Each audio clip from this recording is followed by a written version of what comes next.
Let's talk about why your manifestation practice isn't working or why you feel like manifesting is a bunch of bypassing bullshit. My name is Alex, and I'm a trauma informed business coach. So, when I first started learning about manifesting, it was basically a bunch of, I don't know, like seemingly unattainable people that were talking about just visualizing things or changing how you think as a way to get what you want. It didn't work for me. It pissed me off. And not only did it work, it made me feel like there was something wrong with me because I thought, like, oh my gosh, since I'm not thinking the right way, I'm being punished by not having what I'm asking for. And there's just something wrong with me. And as someone who has experienced trauma and struggles with anxiety and depression, my intrusive thoughts and the way I think, of course, I wouldn't think that way if I didn't want to or I didn't have to think that way.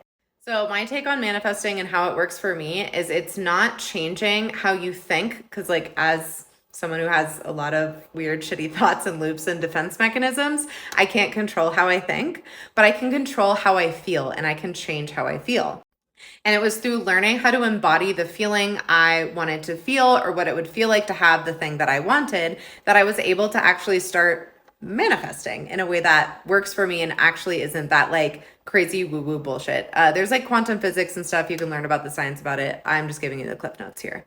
And the other missing piece I see in this conversation a lot is that if changing how we feel is going to help us align with or attract the things that we want, for people who don't feel safe to feel a certain way or who don't feel safe to come out of fight or flight or panic mode, it also doesn't feel safe for them to think about certain things because it's too much of like putting yourself out there or putting yourself in perhaps a compromising position where you might get hurt or punished or traumatized or whatever the negative consequence is.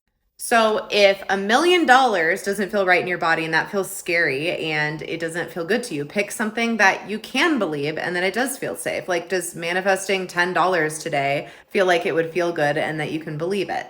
So playing around with picking smaller things that your body can believe, you'll start to build that trust and sort of that same formula of what it feels like to manifest bigger things. And then this is also why it's so important for things like boundaries, protecting your energy, making sure you have what your body needs, and making sure what you have emotionally to feel safe is helpful for your manifestation practice because it helps your body trust you and feel safe in order to cultivate the feelings that you want to and need to feel in order to align with what you want.